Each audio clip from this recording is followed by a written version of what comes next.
Halo adik-adik, bertemu kembali di video pembelajaran kimia. Pada video kita kali ini, kita akan membahas salah satu metode penentuan delta entalpi suatu reaksi kimia, yaitu metode kalorimetri. Nah, metode kalorimetri ini sering juga disebut dengan metode eksperimen. Adapun tujuan pembelajaran kita, yaitu kalian mampu menentukan perubahan entalpi suatu reaksi menggunakan metode kalorimetri. Nah, sebelum kita membahas bagaimana cara menentukan perubahan entalpi suatu reaksi kimia menggunakan metode ini, saya akan jelaskan dulu apa itu kalorimeter. Kalorimeter ini digunakan untuk mengukur berapa kalor yang dilepas atau kalor yang diterima dari suatu reaksi kimia dengan memperhatikan perubahan suhu yang terjadi pada sistem.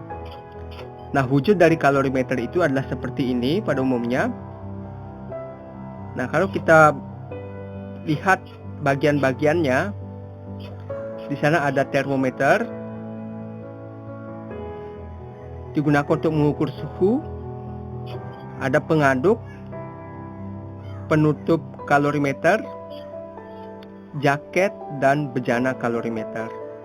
Nah, termometer ini digunakan untuk mengukur suhu dari reaksi kimia. Apakah suhunya meningkat atau menurun. Sedangkan pengaduk ini untuk mengaduk sistem. Jika kita mereaksikan suatu zat, maka kita perlu melakukan pengadukan untuk mempercepat terjadinya reaksi kimia.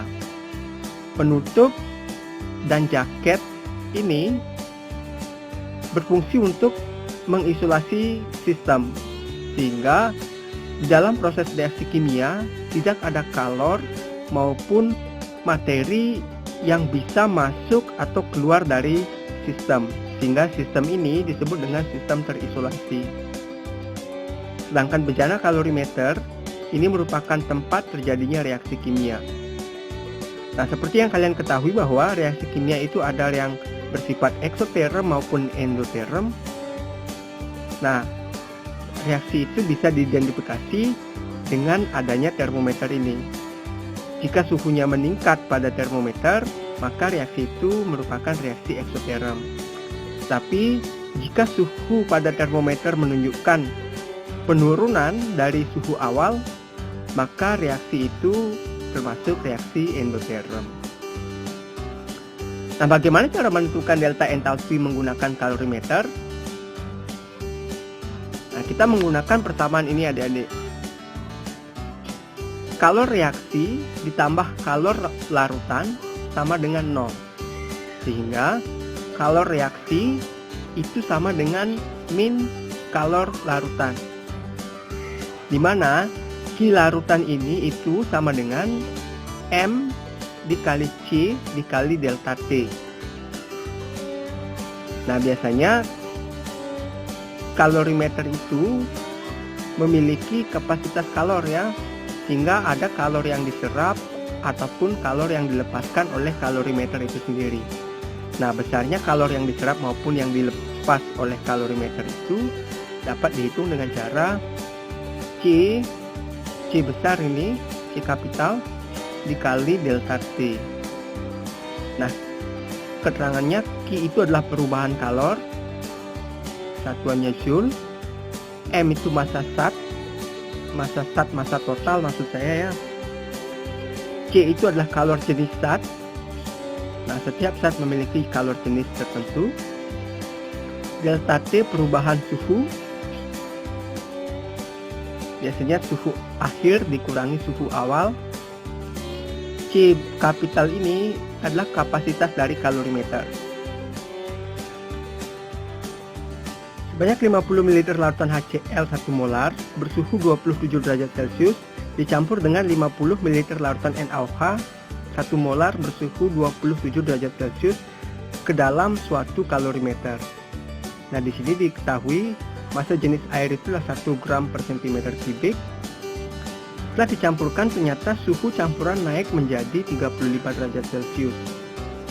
Jika kalor jenis larutan dianggap sama dengan kalor jenis air, yaitu 4,18 Joule per gram Kelvin, berapakah besarnya perubahan entalpi untuk reaksi penetralan jika Ki kalorimeter diabaikan. Nah, artinya di sini Ki kalorimeter diabaikan ya. Diketahuinya volume HCl 50 ml, volume NaOH 50 ml, massa jenis air, kalor jenis,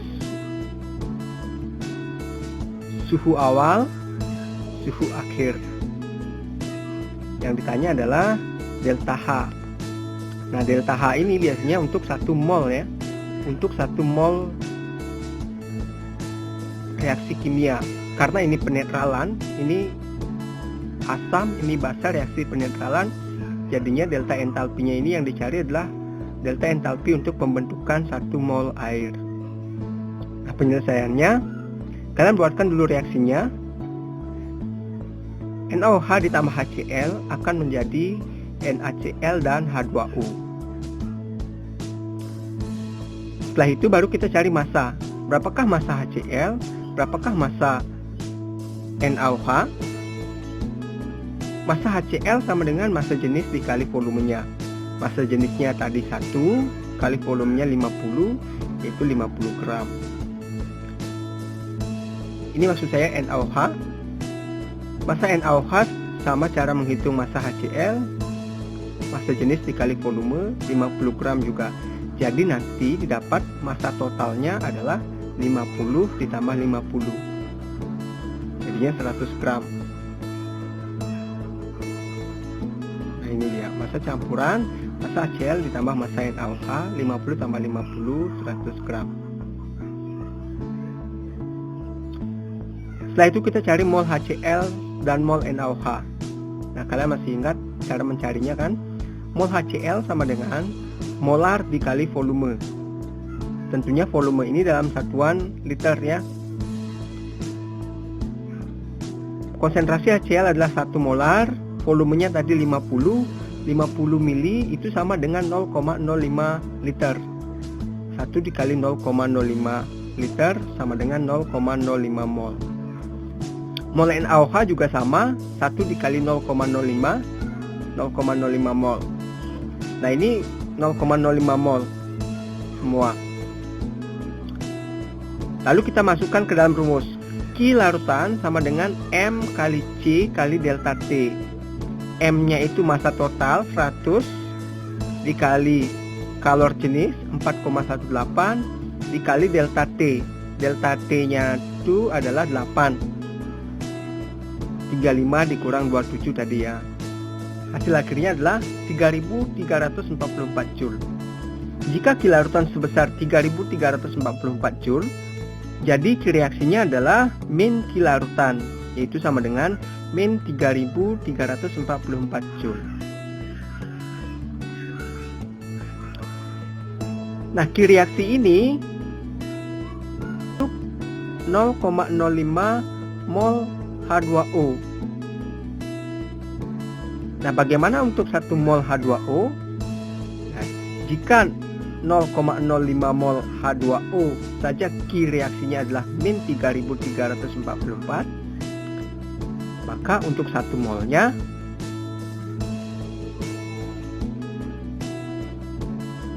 satu per 0,05 dikali min 3344 Joule sama dengan min 6688 Joule atau min 6,688 kilojoule.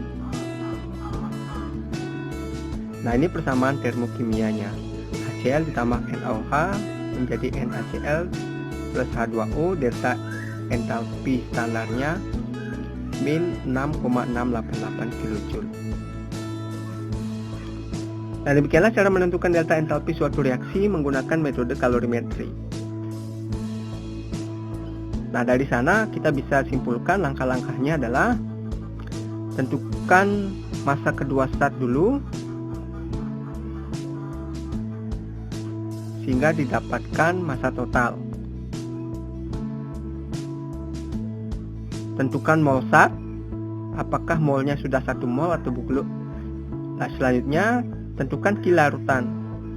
Ki larutan itu sama dengan M kali C kali delta T. Tentukan Q reaksi.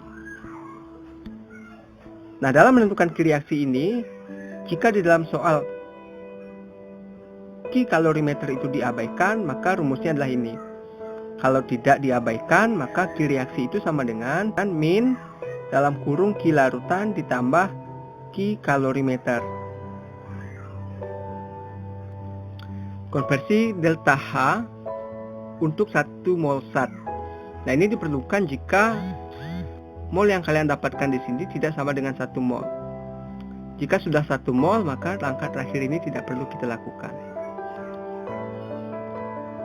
Setelah itu, buatkan persamaan termokimianya. Kalau disuruh dalam soal ya, kalau tidak, berarti kamu cukup sampai di sini saja. Nah, demikianlah video pembelajaran kita kali ini. Semoga kalian terbantu. Terima kasih sudah menonton. Nah, Om Santi, Santi, Santi, Om.